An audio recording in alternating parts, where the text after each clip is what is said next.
mean, we talked about this since we first met each other, even before he was committed and I was committed. And it's moments like these where you really cherish that brotherhood.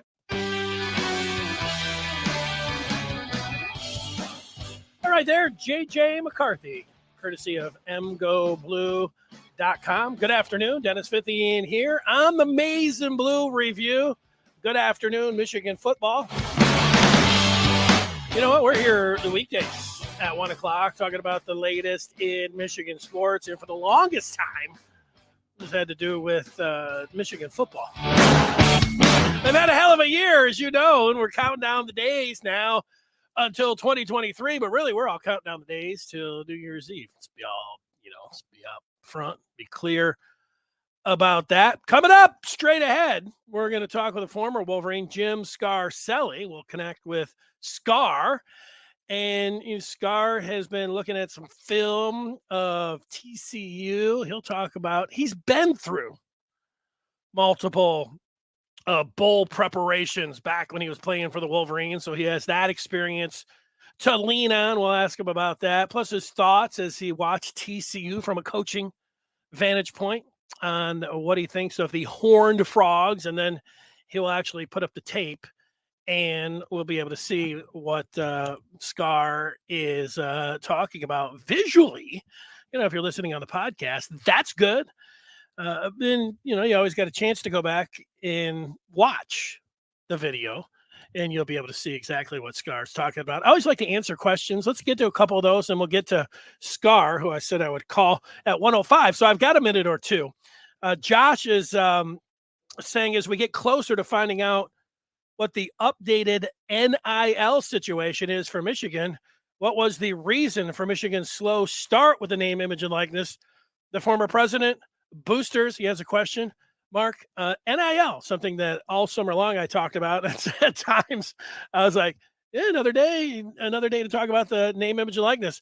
If I had to answer it quickly, and I'm going to answer it quickly, the reason for Michigan's slow start with name, image, and likeness, Michigan was taking not necessarily a wait and see approach with trying to go after players, but Michigan decided that they were not going to give signing bonuses, upfront money, promising players money to commit, which is against the rules technically. Now, nobody's enforcing the rules, and almost it seems like all of the teams are promising signing bonuses. So, that would be the reason, the biggest reason that Michigan is lagging behind. Yeah, they had a change at president, so you had to get the president on board, and the athletic director. Things are going well, and they've got a lot of donations coming in, and I know somebody who's very engaged as a donor, and all throughout the years, he's given money to a lot of charitable, he's a lot of charitable foundations and different things, and now.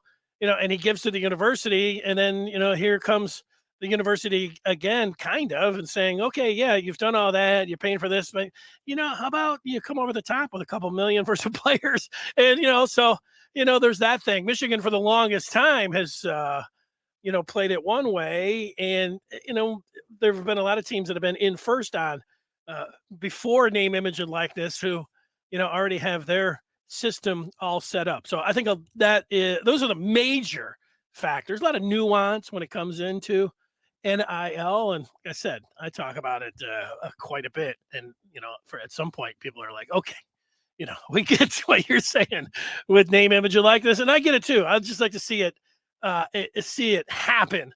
Lyle wants to know about hot recruiting news. Oh yeah, we're counting down the days. What's today? We got the 12th, so a week from Wednesday is the early signing period. Michigan, I'm expecting, I'm hoping, I'm not saying I'm expecting because I'm not the recruiting guru right now, but, considering Michigan's spot and scholarships to give, that I am, I would say hopefully expecting some flips and some surprises. Do I have one to tell you about right now? They've been doing well, not necessarily for this upcoming class, 2023, but they've been doing really good for the class of 2024. And, if you just look at Harbaugh's tenure in his 8 years, he has had a class, the Ronnie Bell class, which was down, and everybody was like, "This class sucks," and it ended up being one of his better classes. So, not that you want to say, "Hey, let's sacrifice a season or let's go back to that 25th ranked season and hope that these guys can all coach them up and develop them." It would be, you'd feel a lot better. I know how that is. You feel a lot better if you get a bunch of 5-stars. You're sitting out there saying, 5 stars are very exciting. 5 stars are, you go to Christmas Day and you look out there and you say, wow, look at that gigantic present. That's a 5-star. And then sometimes, your best present is a little box over there that's maybe even in your stocking or something like that. So, yeah, I mean, that's where it's at. Speaking of Christmas and the big fella, I wanted to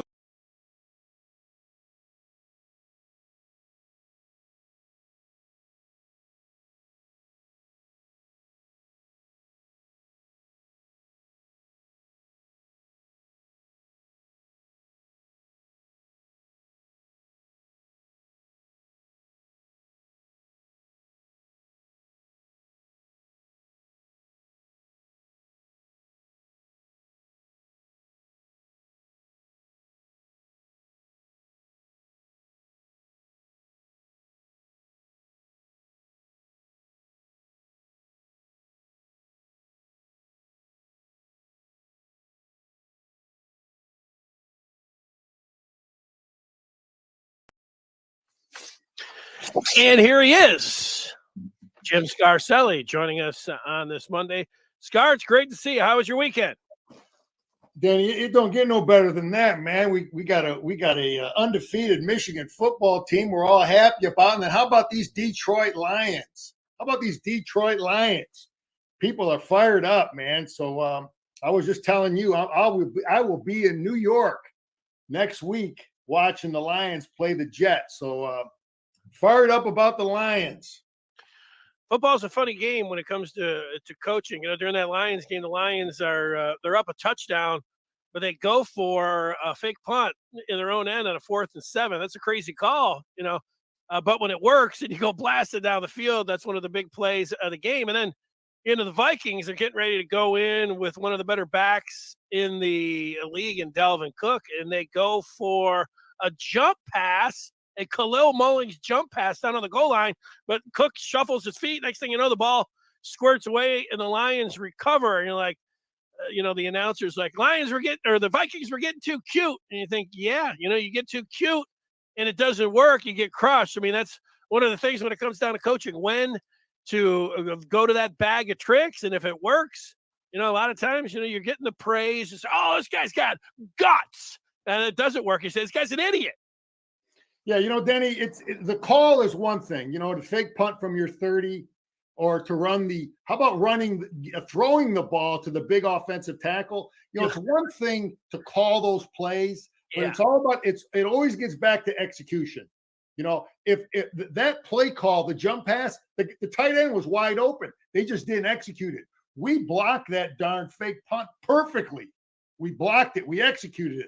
We threw the ball beautiful to our big offensive tackle. So those, it's about just, it still gets down to execution.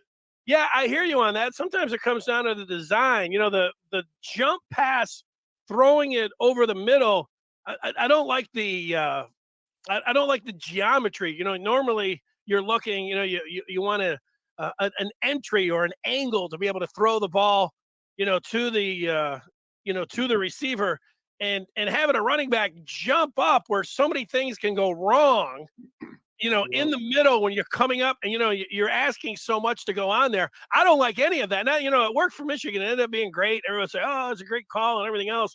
I don't like all the different things that go into that. I'd have been like, I don't like that. I don't like it at all. When Tebow did it, Tebow's a quarterback and so there's a little bit more to it, but tackle eligible. If you see the guy go out there enough and he's able to, he's got soft enough hands and you're throwing it to him. You practice it 100 times. And the guy's catching it, 95 times. Maybe you feel pretty good, or 100 times you feel pretty good about it. But the old jump pass, pretty tricky when it comes down to it.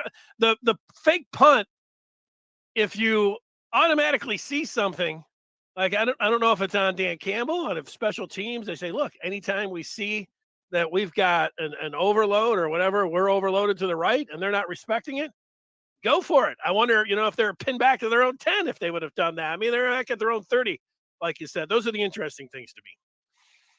Yeah, and it was just good to see execution, and people are fired up, excited. The coach is, he's creative offensively, and and same thing with the Michigan coaches. The analyst who's going to rip on the coach for being creative or trying something. He's the same guy who's going to rip on the same coach if he tries to run it 3 times in a row and now he's kicking a field goal. So which pick your poison, man. So sometimes when you coach, you got to be creative, and Michigan's coaches are creative, and we've had success being creative because that helps when you are creative with different stuff, it helps your bread and butter plays, because defense have to honor some of that stuff. Yeah, no, I hear you. It's a results-oriented business. I mean, you can try the craziest play, and if it works, you're a genius. It doesn't, then you are going to get ripped whatever way you try. You get too conservative. I understand that part too. I realized, just what a wonderful game football is this week because, you have Michigan football fans, and I saw a lot of them this weekend saying, oh, this weekend was boring. I can't wait, until New Year's Eve. And it's, it's so long of a wait. And I know like the Super Bowl, you get in, you watch the playoffs, you wait all year long, and you get the championship Sunday, and you're ready. You're ready. The football week, you get the game. It's so exciting. Even Sunday, Monday, everybody's talking about it. By Tuesday, you're still looking back, any pieces that you need to pick up. By Wednesday, you're kind of looking ahead to the next opponent. You get Thursday, you get a little nervous. By, Friday, it's the eve of the game. It just sets up so perfectly. And then you have the games. And even the bye week, people are like, I don't like the bye week. Michigan football, I want it every day. You're so used to it. And now it's like that here with the bowl season. It's like, Michigan, they had the extra week, which was great, for the fans. It's obviously for the team to win the Big Ten. You get that bonus week, and now you're just like, you want more, but you got to wait all the way to New Year's Eve. And that's the tough part from, just from the fan. But what can you do about that? But it just reminded me how much, just football sets up where, the week is perfect, and just how you go through the whole thing and how everybody's just so programmed to, to want it. Every 7 days. Yeah, it's especially nice to want it when your team is winning. You right. Look forward to it. So yeah, we got a lot to look forward to. The game will be here before you know it, but it's about preparation now, Denny. Well, let me hear about preparation. Michigan got out on the practice field this morning at 8:00 after taking some time off. Certainly the players did. Coaches were out there recruiting, but so New Year's Eve's on the 31st. Today's the 12th. So what do they got? 19 days, 20 if you include today. Let me ask you about, you were the last player to play in the, Michigan played in the Fiesta Bowl. So, you know all about going out to, is it called the desert, or, going out to Arizona. Give me a word or two on bowl preparation and what it's like, what you remember. Well, I was lucky to be on 5 teams that went to bowl games, so I saw the prep, and there was we got a couple days off after the last game, and was the Ohio State game at that time, and then you got right into some we call bowl conditioning. You get a little time off, but then you got to get into your running and lifting, and we had maybe 10 days, 2 weeks of that, and now apparently they've started practicing already, as you just reported, and I remember. In preparation for the bowl game, because you were always going to a warm climate, is Bo would crank up the heat in the indoor building. We weren't practicing outdoors getting ready to go to Arizona. So they were hot. It was hot during conditioning, and it was hot in practice to try to acclimate your body the best you can. And the philosophy, and I don't know if Jim does it, but I know Bo's philosophy was he wanted to get the majority of the hard, tough practices in Ann Arbor before we went out.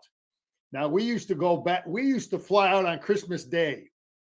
So we would practice and up until maybe the 22nd, something like that, somewhere 21st, go home for a couple days, and then we would always seem to fly out on Christmas morning.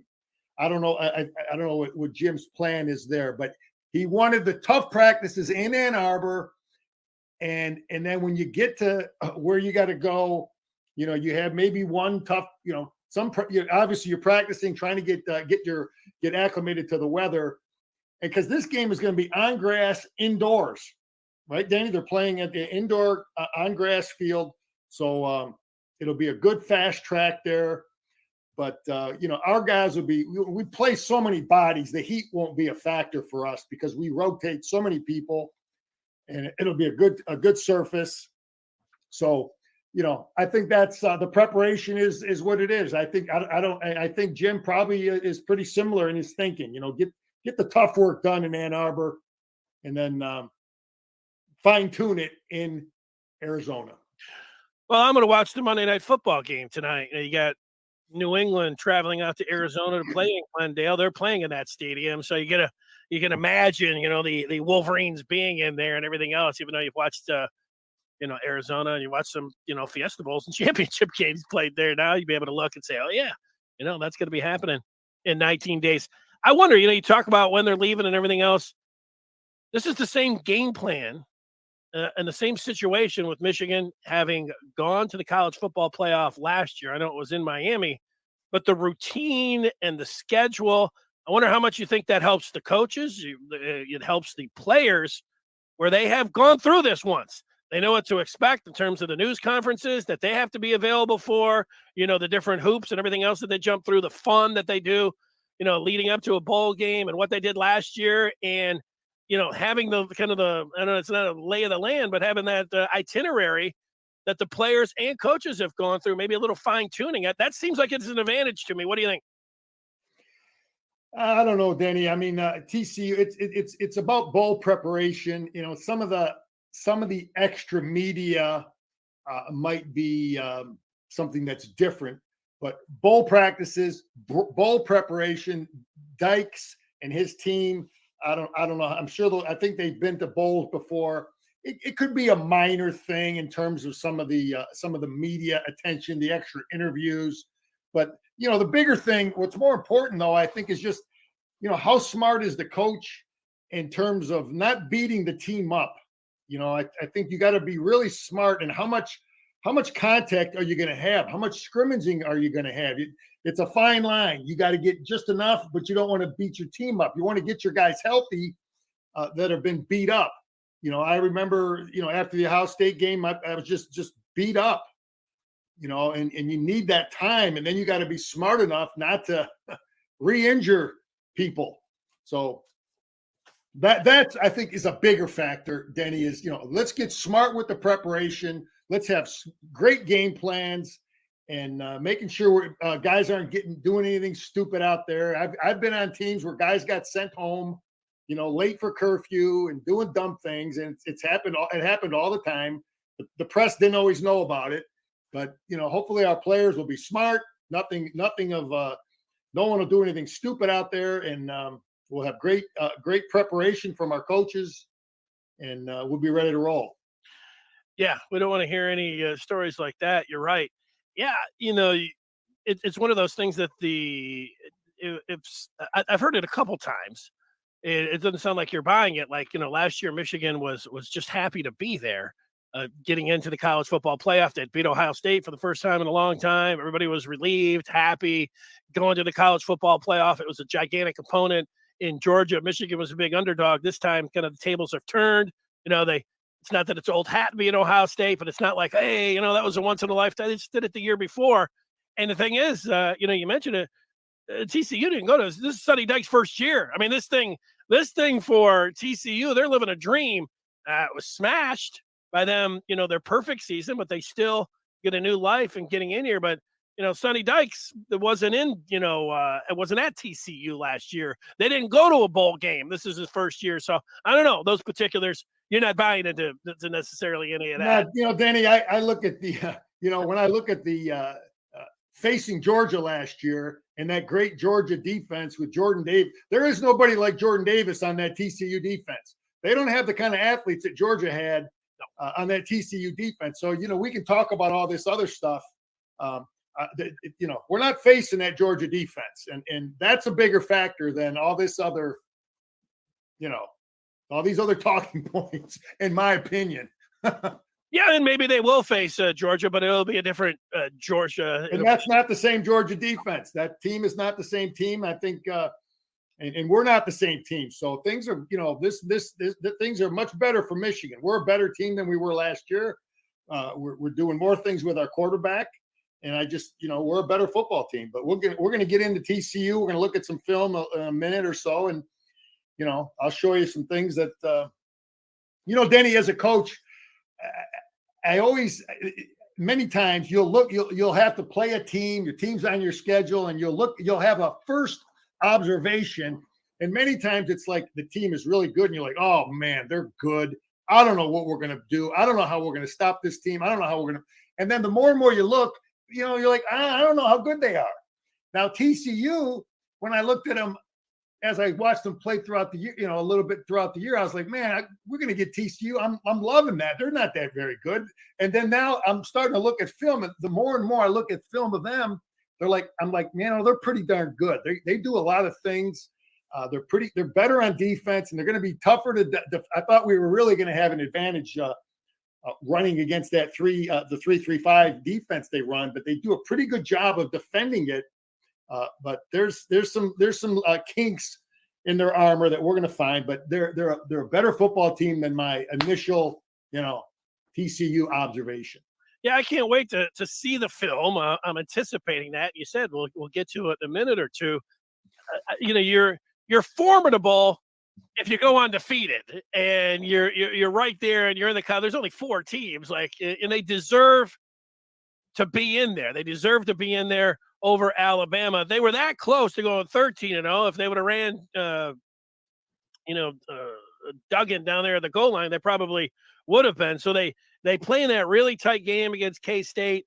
And then you look, they have been in a double overtime game this year against Oklahoma State. They went to Texas. That was a huge game that everybody was looking at, considering Gary Patterson was the defensive coordinator over at Texas, and Texas is supposed to rule the state. And then here was TCU, winning that game and having the undefeated season. That was a huge win, a 1-possession game in that one. I was talking to somebody that is a TCU fan. He was telling me, hey, Iowa State's defense is pretty good, and we put up 62 points on them. So they feel pretty good. And, they also feel like, they can come from behind. The first Kansas State game, they were down 28-10 in the second quarter.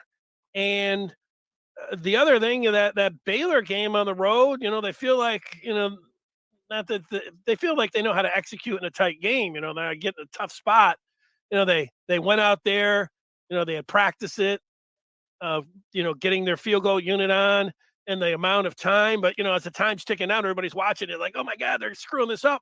But, with like 2 seconds to go, field goal kicker, boom, hits that game winner, walk-off winner against Baylor. My point to all that is that this team has played in a variety of different games and been able to come back in some big spots. They got to be pretty confident about themselves. Yeah, they're a good team. They offensively, when we start to look at them, they're a lot more. They're very similar to us. They run a lot of the same stuff that we run. I didn't realize how much they run. 2 tight ends, 3 tight ends. They'll put, the quarterback will come under center at times. They run a lot of pistol. We don't really run the pistol formation so much, but they're similar. They'll come out empty. They run with tight ends, and they like to be physical. And now defensively is where there's a difference, and schematically, but they adjust well to all different types of offensive formations and schemes, and that's what we do. We adjust to all different types of offensive formations and schemes. So we are very similar to this team on both sides of the ball. All right, and with that, you have a telestrator, and you are going to all year long. You're taking us through the Michigan games, which has been, I've watched the game differently now that I've done these Monday shows with you, Scar. Watching the different plays and different things to look for. So I've been not only entertained, but I've learned something. So from that part All right, Denny. Well, let's take a look now. This is them on defense here in Baylor. We don't really run a pistol so much, but the back is right behind the quarterback. But here's tight ends. Here's two tight ends here. This is an unbalanced formation, and I see these three defensive linemen, and you would think, we're going to be able to run the ball over here. But what Baylor started to do a lot of, and I think our coaches will look, our offensive coaches, I think, will look at the Baylor game more than any, because of how they adjusted to stop a lot of the formations that we run. And Baylor started to run a lot away from the tight end, because you'll see how much TCU really brings these backers to the tight end side. Because you'll see plays I'm going to run a little later where they run power in here. They're going to run power just like we do and pull and kick out. And the same plays we run in Baylor, you'll see these guys flying up here. And this is why Baylor was having a little success running away from the tight ends. So we don't run that play that Baylor just ran. But we run plays that are similar, or we could run power weak and just not do it with the same technique they did there. But I see us running away from our tight ends in addition to running to them. Okay, tight end and fullback adjustment and techniques versus M. Here we go. This is here's a fullback, and this is Baylor. So let's see how they run. How are they lining up against a fullback with two tight ends here, and they've short yardage, they pick it up, but Michigan coaches are gonna look at the adjustment. They're gonna look at how are they lined up. You got a head up guy in the center, and it looks like these guys are playing inside eye of these tackles. So they're playing what we call 4-eye techniques. And that doesn't look like a 3-3-5 to me. Well, that's because of now they're bringing these guys up. They're bringing these backers up. And this is what you really want to do, Denny, against these teams, is you want to force these guys to play at the line of scrimmage, because they're not used to it. This scheme is really, really good against the spread people, when you got, and we'll show spread formations later, but now you want to force these guys to play and take on guards or take on tight ends, these outside backer guys. You know what I mean? You want to get them out of their comfort zone. And let's see how this is a short yardage. They pick it up, but there's nothing, these guys they're good in there, man. So here's outside zone. We run this play. We don't run it from the pistol, but here's your 3-man front. And they're moving. This first drive, they just moved this team right off the ball, which was encouraging for Michigan fans. I don't know if they threw maybe one time. This is their opening drive, and they just push them off the ball. This is the 3-man front. I like to see. This is what I like seeing, Denny. This is what you like seeing. You like seeing. See how these guys are getting moved. This is what you hope for, because you got to believe our offensive linemen are every bit as good as these guys, and they're getting movement in here. Look where this guy is. I mean, they put him into the end zone. So those are things I like to see against similar plays we run. So here, again, we've got them on offense. So I think our coaches are licking our chops versus this looks. Now here's your 3-man front versus a little more spread. But it's still, there's a tight end here and there's a tight end here, and they still only have 3 guys here. I'm not sure what the down and distance here. I can't see what the down and distance is here, but this looks like a great block. We got down, he's inside here. We got down blocks. We got good angles. So when I say licking our chops, I think we have good angles to block this front. Let's see how they block it. Let's see what we run. Oh, they cheat up the safeties late. But still, they get outside. And we run this play. I mean, this is one of our best football plays. Okay. This is what we run. We're going to block down and we're going to pull and kick out. We might have it with our tight end or a guard, but we run this play, one of our best plays. We block everything down. We kick out. The guy doesn't keep leverage, and we got a back every bit as good as, if not better than that kid. So that's the kind of stuff I like seeing, because that is again, that's a formation that I like. And here's the power scheme. Again, here's an unbalanced bunch of tight ends in the game. We run this kind of stuff. Again, we don't come under center so much or have the back so deep, but this formation, this is unbalanced. They only got a guard and a tackle over here. And look, they still only have 3 guys at the line of scrimmage, but they got a bunch of dudes up here and they're trying to adjust. I'm not sure if they adjusted how they want to, but that's power play. That's our favorite football play. And they're ripping them in there pretty darn good. And it's just, again, you got good advantage. Look at that. Those are great, easy angles, and then block down, and then you're pulling and kicking out. Yeah. So those safeties and whatever was going on there, they were totally confused. They weren't ready to go at the snap. Yeah. Well, maybe they didn't see this formation, but we have the advantage of going against this is you're going to have you got good angles here. And now you got these guys, they're going to take on linemen, right? But they're off the ball. And the advantage is, okay, now we're going to, they're off the ball, but these are athletic, fast guys. So our linemen got to be able to block small, fast guys in space when we run our power play. So it's an advantage that we're bigger. We got a bigger dude pulling out there, but we got to be able to block these guys in space. And one of the advantages now with the rule changes, these guys can't, the defenders can't chop at the knees of an offensive player. You know what I mean? Now, yes. I guarantee you, Coach Minner and Clinksdale on day one when they're introducing TCU, they talked about this kid here, this Johnson, number 1. We got to know where he is at all times. He's a big 6'3", 6'4" receiver, and he's good. He's big. He's like the Michigan State kid, that they threw jump balls up to. And we got to know where he is all the time. Here's 2nd and 10.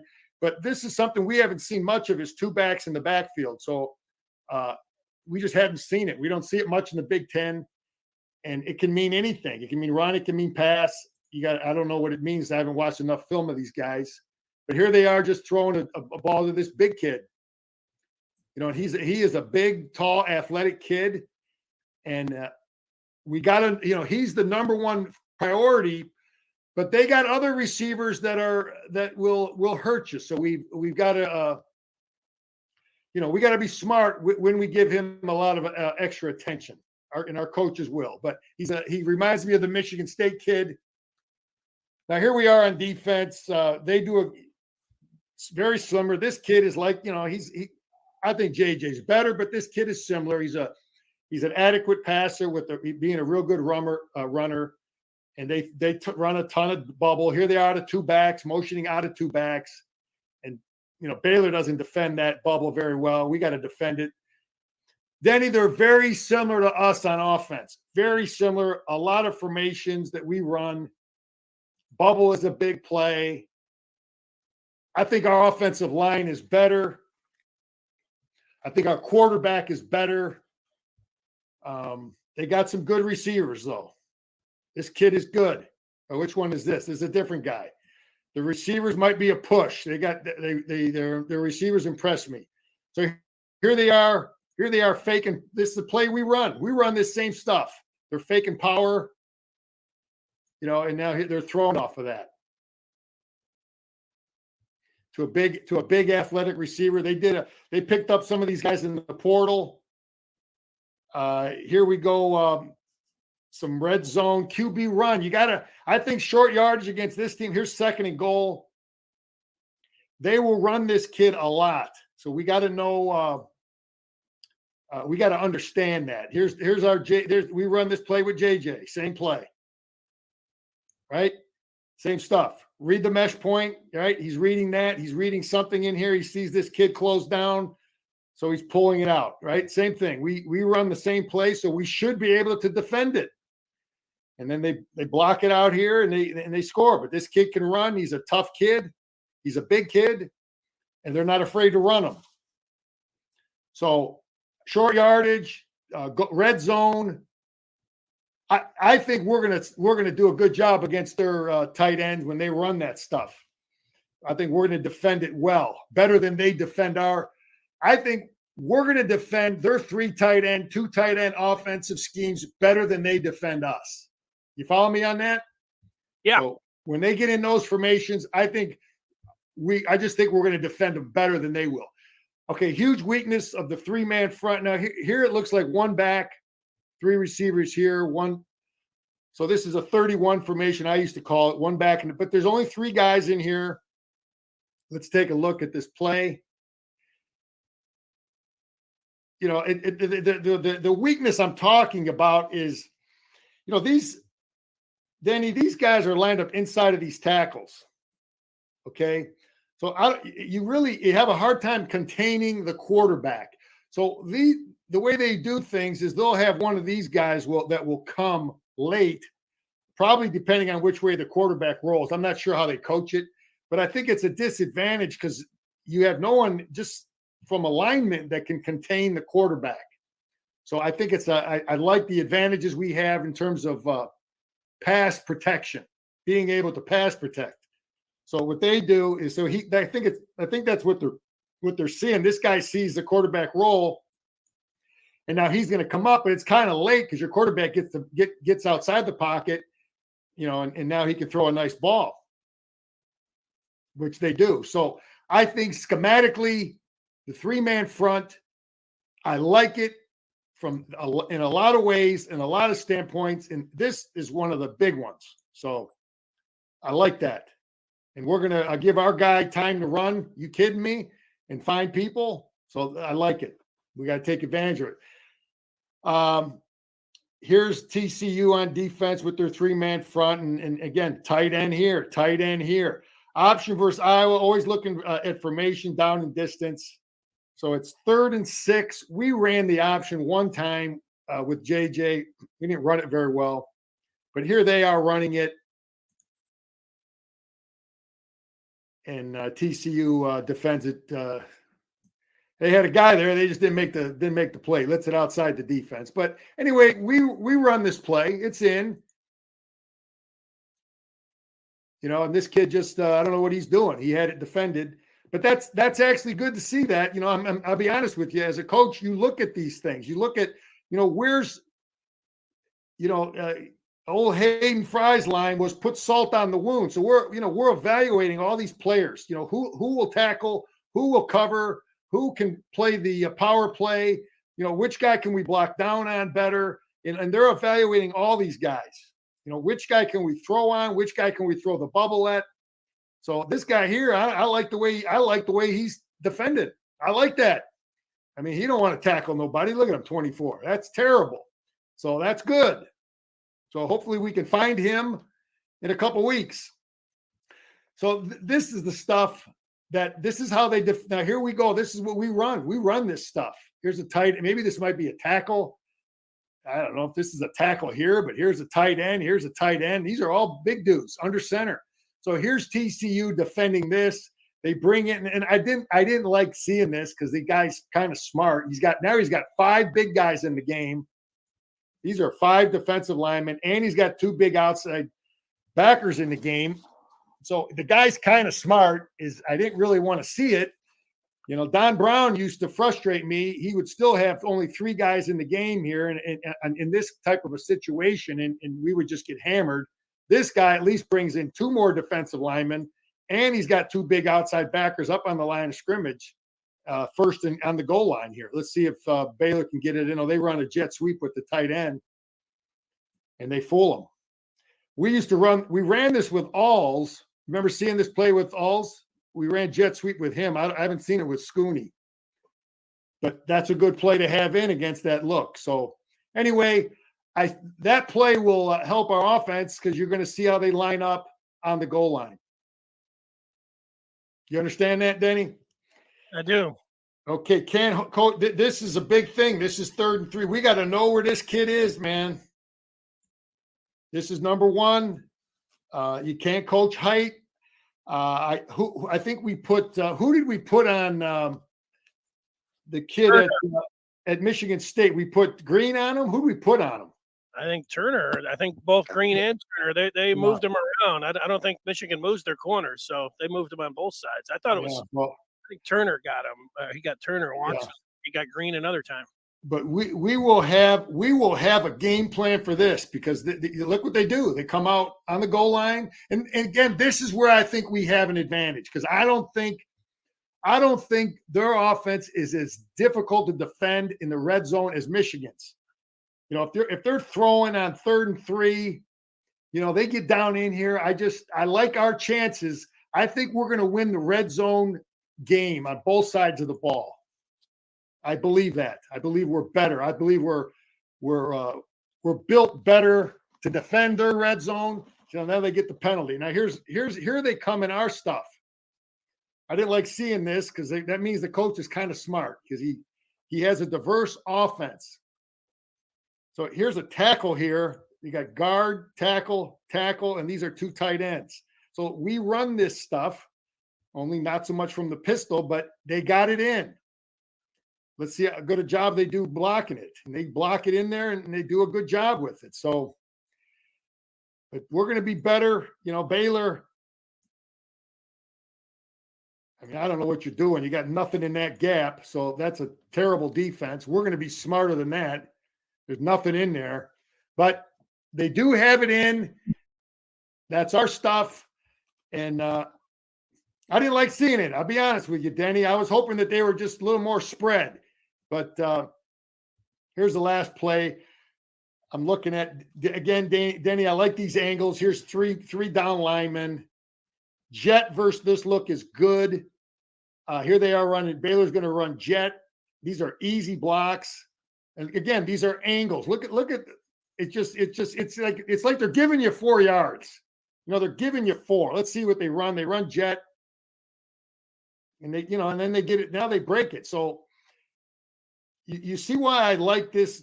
Coaches call it maybe a blocking surface, because these are easy blocks, you know, and these are easy blocks. Now you're pulling, and these guys are going to engage 3-4 yards deep. So I like it, because they're easy down blocks, and you're forcing these guys to take on big offensive linemen. So see, down block, easy. He's got angles. Down block, easy, got angles. Now this guy, this is a little defensive back going to take on this dude. So that's why I like that matchup. That's an easy kick out block. Now he's going to lead up and through there on another safety. That's a nice matchup. So this is why schematically, personnel-wise, you know, Big 12 football, you know, you run that 3-3-5 in the Big 12. But Danny, that's all I got for today. I don't want to beat it up too much. I'll have more next week. Look at some, but the Baylor game I think is a good game for us to evaluate, seeing what they do on offense, seeing what Baylor did on offense, and I just like our chances that we're going to defend when they try to get physical. We're gonna handle it. Yeah, what I like looking at that, you know, Michigan, when they have their offensive line, it's not like, you know, they're just you know, put their hand in the dirt and firing off the ball. All of the guys, all 5 of them, can pull. They're pretty athletic, and we have seen them get into the second tier of the defense. So you see all those big Baylor guys getting out there, and you know, if you're a big guy and you can't move, you know, that could be tough. But all of Michigan's guys are athletic enough to get out there and you know, get into that second level. So I feel pretty good about that. You know, defensively, Duggan ran for over 100 yards, 15 carries, 110 yards in that Big 12 championship game. If Michigan can, you know, stop the quarterback run, you know, they're going to stop the run overall, but the quarterback real key. And then, you know, those jump balls, those seem to, if I'm putting down keys, which I will be over the next, 19 days, those 50-50 balls from the corner, how the hand fighting, how that's going to be called. You almost have to assume that they're going to let a little bit of that go. Fighting out that, I feel pretty good about the different guys that Michigan has there, but also, you know, stopping that quarterback run. They're able to do those things. Feel pretty good. I don't know. We'll have to look at that Texas tape a little bit. You know, the Doak Walker Award winner, Bijan Robinson, was held to 29 yards in that game, and they held the Longhorns to 10 points. So I don't know what they were doing defensively in that game. Now that one was before, this game. So, Well, maybe. Denny, that's why I like what we run on offense. Texas doesn't do some of the things we do. They're a little more of a spread. They want to spread it more, and that TCU defense is designed better to stop spread. We do run some spread, but I wanted to get it. I want to look at Baylor, and I know our coaches want to look at that too. But yeah, Denny, I would say defensively, we got to continue to do what we've done. Have a sound, multiple, conflicting. They can't get a beat on us. We're going to get a good handle on their run game, and we got to know when can they run the quarterback, what plays do they run them off of, and we have answers for all that. We've seen Leah over at Maryland, and we've seen teams that want to run and pull their quarterback. And look, we had trouble with the Maryland kid at times, but and it's a weakness of it. Anybody that has a quarterback that can run, JJ is a problem for them defending the run. So they're going to be concerned with the same kind of stuff. And those plays are hard to defend. The quarterback runs. That's why people run them. So we've got to do the best we can to kind of mix and match and not let old Sonny get a beat on what we're doing. But we're going to take I think when they want to try to play physical, we're going to win that battle. And when we want to play physical on offense, I think we're going to win that battle. Those are two advantages. I think all things being the equal is when either team tries to play physical, bring the tight ends in football. I think that's advantage Michigan, both sides of the ball. Great job, Scar. It's advantage anybody who takes your picks when they are able to go out there. And, I took your advice and I went with Army. They were the underdog against Navy. I got to tell you, it wasn't looking all that good, but, that game got really good late in that game. And they got into overtime. Navy threw their first – Army, scores a touchdown in overtime. Navy hasn't thrown a pass or completed one all game long. And I fire off a first one for a touchdown. I was like, wow. What a game. And then I don't know if you saw the highlight, the Navy kid, you feel terrible for him. You could see him on the sideline agonizing, after he fumbled the ball and they lost the game, down at the goal line. So, but the point of all that is you picked Army, and Army was really good for you, even though Big Bear on ESPN was laughing at your pick and saying, this Army team stinks. He was saying, and you doubled down on Army, you tripled down on Army, and they made you look good. Good job. Danny, picking football, you got to understand matchups. That's why when I look at our matchup with TCU, I'm looking at what do they do on defense? What's the strength structurally of their defense? And that's my thought. My picks are based on I'm not listening to the Bear or any of the guy. It's I'm looking at matchups.